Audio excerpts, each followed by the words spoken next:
In the time I had, I feel like I'm going to stress overall strategies for the labor movement and the eco-socialist movement as a whole. I think that's very important. Okay, when Hurricane Sandy hit New York on October 29, transit workers were busy securing New York's transit lifeline. The real story of the almost superhuman, super-fast hurricane recovery of the nation's biggest transit system belongs to the transit workers. Both the city and the MTA were forced to acknowledge. After the wreckage, just as we did in the aftermath of 9/11, transit workers joined Occupy Sandy, delivering aid and supplies to the Rockaways. What a powerful social force transit workers can be. Just think back to December 2005, when transit workers brought the ruling class, the Wall Street crooks, to their knees with its heroic strike. We were white, black, Hispanic, and immigrant, and we shut the city down tight. Public transit workers, with the rest of its class, are a mighty force for change. Transit workers have green jobs, yet the nation's 1% refuse to fund public transportation adequately. In Obama's so-called stimulus package, the average public transportation fund spent by individual states was a scandalous 1.7% of the transportation package authorized by Obama. Now, this is according to a study by a very mainstream organization, Smart Growth America. The study also noted that each dollar spent on public transportation was 75% more effective in putting people to work than highway projects. Domination of the transportation debate was sown many years ago by the barons of the auto industry, in league with Big Petroleum, which demanded more roads for its gas-hog autos. For decades, federal transportation aid has been about 80% for roads, the rest for green public transportation. Even that meager aid is rigged to cheat transit workers of adequate pay. And I think it was Strom Thurmond who put forward some legislation that restricted aid to transit systems with populations over 200,000. And it's no secret that mass transportation, green jobs, is identified in the minds of racists with blacks, Hispanics, and other minorities. Hence Obama's cowardly flight from these issues.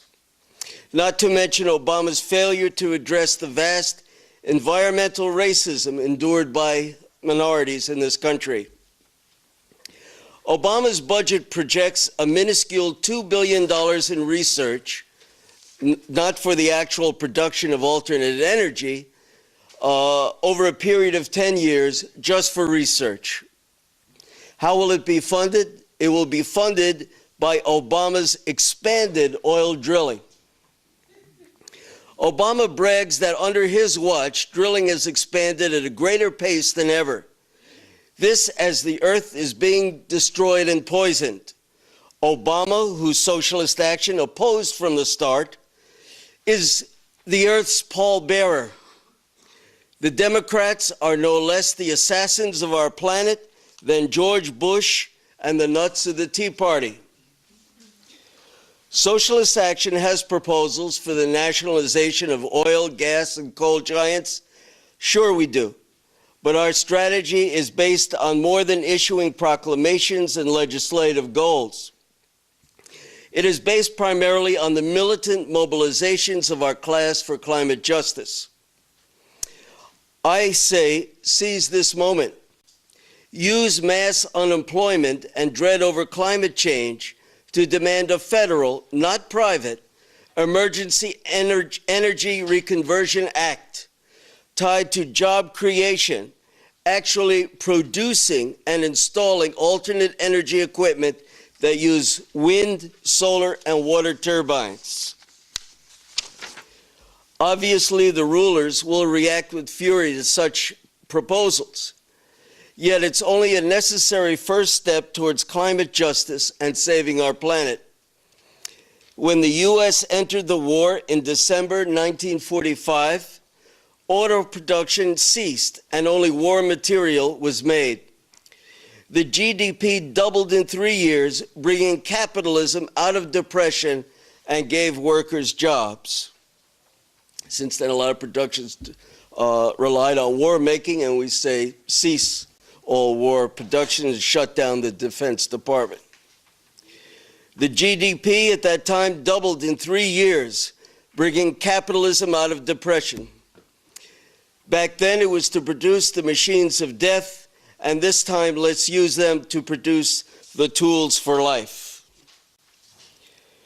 The workers' movement and its allies are the most potent force for achieving these goals. The moribund United Auto Workers was virtually smashed by the new Obama administration when half pay for new workers and pension cuts were rammed down their throats. I don't know if everyone knows the story of that, but that's his opening shot across the bow to labor. But these workers can play a key role in the environmental movement. They can lead marches. A massive march on Washington is certainly overdue, for jobs, that is, and also now to stop attacks on Medicare and Social Security, which the labor leaders are too chicken shit to take on. But they can also seize factories and demand green production jobs if they have the will to return to the auto workers' fabulous past. That militance goes for other workers like my TWU, who face zero contracts at the hands of Democrat Cuomo, and millions of others who face similar layoffs and cuts. How to get there? One way would be to convene massive rank-and-file union congresses to democratically discuss and implement a class struggle strategy.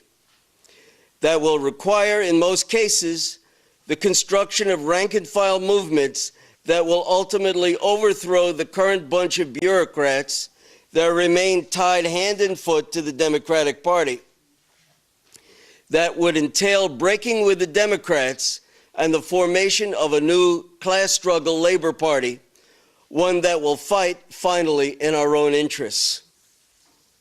Lastly, let's remember that this crisis is global. The planet faces massive environmental shifts in weather, coastal flooding, crop failure, and starvation, as well as capitalist war, as its bloodsuckers attempt to extract every penny from the misery on this planet and must compete with each other to survive.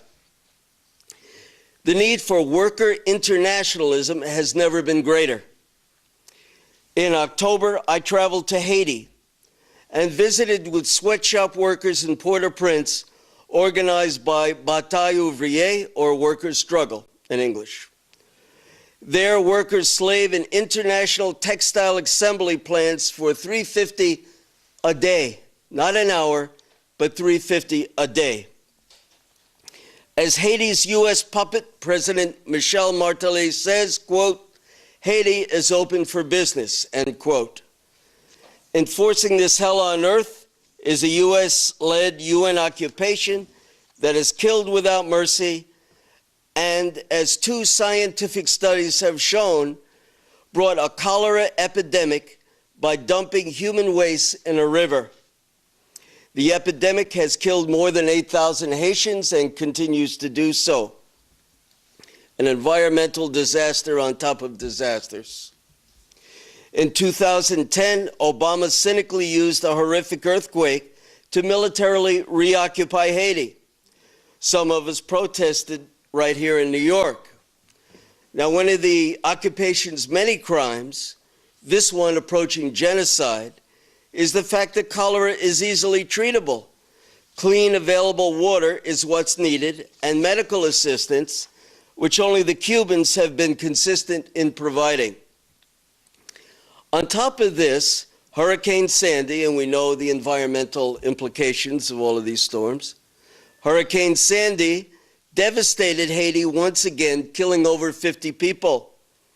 Despite the hoopla over international aid, 400,000 Haitians still live in flimsy post-quake shelters in Port-au-Prince. How anyone survived a hurricane, I don't know. In October, a new sweatshop park was opened in the northern town of Caracol with $124 million as a U.S. tax-supported subsidy. Bill and Hillary Clinton were there, and the Hollywood celebs were there for the ceremony.